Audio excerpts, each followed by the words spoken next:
रट्टा नहीं मारनी है, आपको लॉजिकल पढ़ के जाना है। अब पीछे जैसे आपने देखा कि किस तरीके का एमसीक्यू आया है और इस तरीके के एमसीक्यू देखने को मिलेगा। अब बच्चे इस तरीके के एमसीक्यू करते नहीं है, सीधे सीधा पढ़ लेते हैं। बस मेरे भाई आइडिया लो अभी और फटाफट से एक दिन का समय है, लपेट दो बढ़िया से, ठीक है। और भाई टेंशन फ्री रहो, समझे। उसके बाद आपके सामने लॉन्ग क्वेश्चन है। लॉन्ग क्वेश्चन देखो क्या कह रहा है, सहायक नमस्ते भाई मेरे भाई क्लास 9th हो, अगर आपका एसएसटी का पेपर है सोशल स्टडी का, तो ये वीडियो आपको पूरी कंप्लीट देख लेनी है। आपको पता चल जाएगा एक्चुअल में पेपर में क्या आने वाला है मेरे भाई। ये आपके रियल पेपर बेस पे है, तो कंप्लीट सारे सेशन को देख लो। जो आपका मैथ्स का पेपर हुआ है भाई, आप सबका बहुत दिल से शुक्रिया जो आप लोगों ने कमेंट किए। और भाई आपके मतलब कुछ तो ऐसे क्वेश्चन थे, 6 क्वेश्चन, अमाउंट भी चेंज नहीं हुआ, सीधा सीधा क्वेश्चन पर लड़े। और 20 सेक्शन आप जाके चेकआउट कर सकते हो, लाइन्स एंड एंगल्स के, ट्राइंगल के ऑलमोस्ट सेम क्वेश्चन है। तो मेरे भाई मैं आपसे फिर से रिक्वेस्ट करता हूँ, आप कंप्लीट सारी चीजों को समझो, फिर द्वारा आपके एसएसटी पेपर का भी ये क्लासिंग पॉइंट होगा। तो मेरे भाई चलते हैं, देखते हैं। सबसे पहले ये हिंदी इंग्लिश दोनों में है, तो आपको देखो एमसीक्यू किस टाइप के आने वाले हैं। एमसीक्यू बहुत इजी आएंगे। सबसे पहले आपको एमसीक्यू पे क्लिक करना है, क्योंकि एमसीक्यू आपके सही होना बहुत ज्यादा जरूरी है, क्योंकि आपके फ्री के नंबर होते हैं। देखो मेरे भाई क्वेश्चन में दिया हुआ है कि प्राचीन काल में नदियों के तट से बसने वाले को क्या आकर्षित किया। तो ये पॉइंट हो गया, भारतीय संविधान को कब अंकित किया। कहने का मतलब हो गया when did the Indian constitution assembly adopted by Indian constitution. ये कब हुआ था आप सबको पता है कि इसके अंदर में ये जो 26 जनवरी को लागू किया था, 26 नवंबर 1950 में गलत है। ये अडॉप्टेड का मतलब होता है 26 नवंबर 1949 को क्या करा था, इसने अडॉप्ट किया था, समझे भाई। फिर आपके यहाँ पे मैचिंग भी आ रहा है, तो इसको एमसीक्यू भी कुछ इस तरीके से आ रहा है, जैसे गैर आर्थिक गतिविधि क्या होता है, प्राथमिक क्षेत्र गतिविधि क्या होता है, द्वितीय क्षेत्र गतिविधि क्या होता है, तृतीय क्षेत्र क्या होता है। तो जैसे आप जानते हैं प्राथमिक सेक्टर होता है मतलब प्राइमरी सेक्टर, सेकेंडरी सेक्टर है ना, ये सारी चीज ट्राइसी होता है, प्राथमिक क्षेत्र, द्वितीय क्षेत्र, तृतीय क्षेत्र। यहाँ से क्वेश्चन बनेंगे 100%, वो भी आप मैचिंग में देख सकते हो। इसका मैं बता देता हूँ आपको, देखो ये तृतीय क्षेत्र में क्या आता है, आपके पास बैंकिंग आ जाता है, और ज्ञान ये प्राथमिक क्षेत्र में आपके पास मछली आ जाता है। तो यहाँ से चेक करो सेकंड नंबर का पहला कौन सा है। सेकंड नंबर का पहला इसमें भी दिख रहा है और इसमें भी दिख रहा है। फिर आपको यहाँ पे फोर्थ नंबर चेक कर लो, सेकंड इसमें, फोर्थ का सेकंड इसमें है। तो कहने का मतलब आपके सामने क्या है, ये बी ऑप्शन आपका क्या हो जाएगा, करेक्ट हो जाएगा। बी ऑप्शन क्या होगा, ये करेक्ट होगा, दूसरा पढ़ने की जरूरत भी नहीं पड़ी। देखो भाई यहाँ ट्राइसिटी होता है, सर्विस सेक्टर होता है, सेकेंडरी होता है आपको होता है कि जो भी इंडस्ट्रीज होता है वो होता है, प्राइमरी एक्टिविटी फिशिंग कल्चर होता है। ये सारी चीजें मेकिंग कार बनाना एक ट्राइफरी होता है। जो भी चीजें यहाँ से आपको पता चल रहा है कि एक्चुअल में पेपर किस तरीके का आ रहा है। कावेरी नदी द्वारा बनाया गया भारत का दूसरा सबसे बड़ा जल प्रपात कौन सा है, आप लोग बता सकते हो। The second biggest waterfall of India में बहता कावेरी रिवर कौन सा है। आप सबने ज्योग्राफी पढ़ी तो भाई ज्योग्राफी का आंसर ही क्वेश्चन है। फिर आप लॉन्ग क्वेश्चन में देखो क्या आता है कि आर्थिक गतिविधियों को उदाहरणों के माध्यम से स्पष्ट करें, और उसके अंदर दूसरा क्वेश्चन आप कर सकते हो गैर आर्थिक गतिविधियों को उदाहरणों के साथ स्पष्ट करें। ये 2 नंबर के क्वेश्चन है।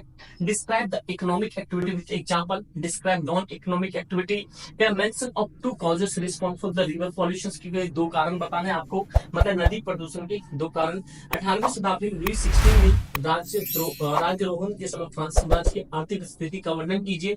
मतलब ये आपके बहुत ज्यादा इंपॉर्टेंट है।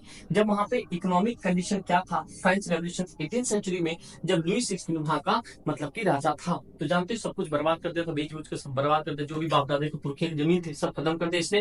What do you mean by अपार्थिक, अपार्थिक तो मतलब सकता है नेल्सन मंडेला वाला। रणभेद से क्या तात्पर्य है, ये आपके क्वेश्चंस आए हैं। और इसके बाद आपके 3-5 नंबर के जो 3 क्वेश्चन है 5-5 नंबर के जानते हैं कि what was the impact of using modern technique of the farming.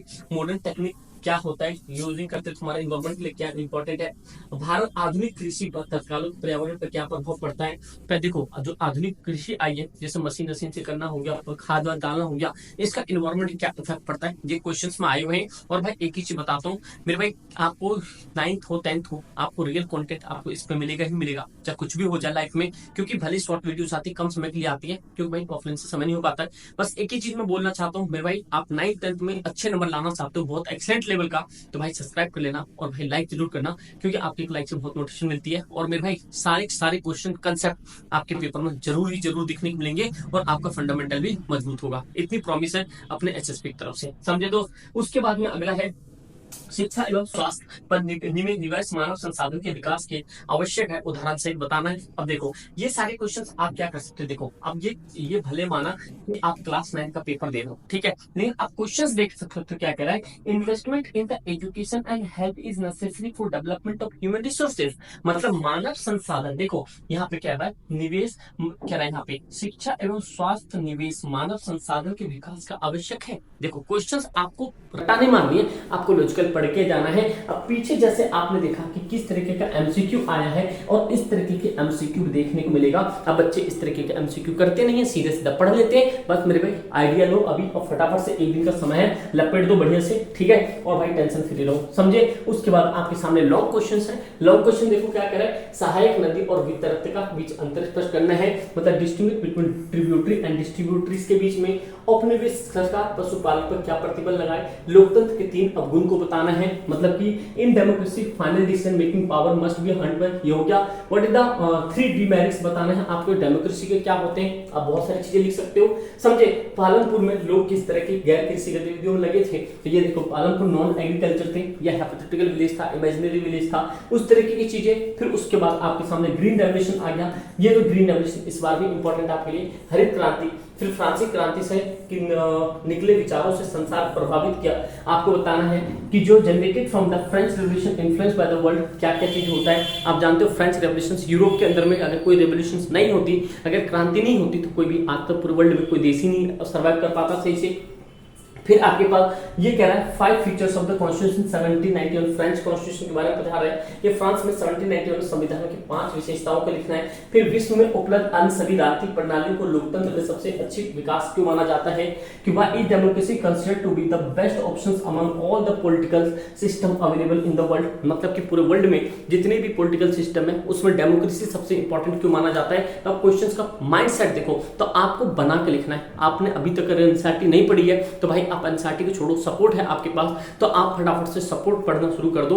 और भाई आप लोग कौन से स्कूल में, आप लोग ये भी कमेंट कर बताना। अगर भाई कोई नियर बाय अपने मतलब मीरवा फेस 1 या अपने ईस्ट दिल्ली में कोई भी है, भाई ऑफलाइन ज्वाइन कर सकते हो मिड टर्म के बाद से, और भाई 110% आपकी पासिंग की गारंटी है आफ्टर 3 डेज डेमो, समझे दोस्त। उसके बाद नेक्स्ट क्वेश्चन पे चलते हैं, और नेक्स्ट क्वेश्चन आपके सामने है कि देखो भाई आपके सामने ये मतलब कि पैसेज टाइप का दिया हुआ है कि देखो आपको पॉलिटिकल साइंस से पैसेज भी आ रहा है, और इस बेस पे आपके सामने क्या है, यहाँ पे क्वेश्चन आ रहा है। देखो प्रारूप समिति के अध्यक्ष कौन थे, मतलब कि ड्राफ्टिंग कमेटी, यहाँ पे क्वेश्चन आ जाएगा what is the nature of unemployment ruler, यहाँ पे दूसरा केस आ गया। मतलब आपको क्या है कि चाहे इकोनॉमिक्स देखो 2 तरीके का, चाहे यहाँ पे आपको ज्योग्राफी से केस बेस दिखेगा, या आपको यहाँ पे पॉलिटिकल से भी केस बेस दिख रहा है, समझे। 2 तो केस बेस यहीं से आ गया, ठीक है। उसके बाद आपके सामने ये देखो कि who was the chairperson of drafting committee, क्या आपको पता है कि ड्राफ्टिंग कमेटी के चेयरमैन कौन से, मतलब कि प्रारूप समिति के अध्यक्ष कौन थे। अगर आप लोग को पता है तो इसका कमेंट करना, मैं आपको हिंट दे रहा हूं। देखो राजेंद्र प्रसाद थे, या B.R. अम्बेडकर साहब थे, या यहाँ पे महात्मा गांधी थे।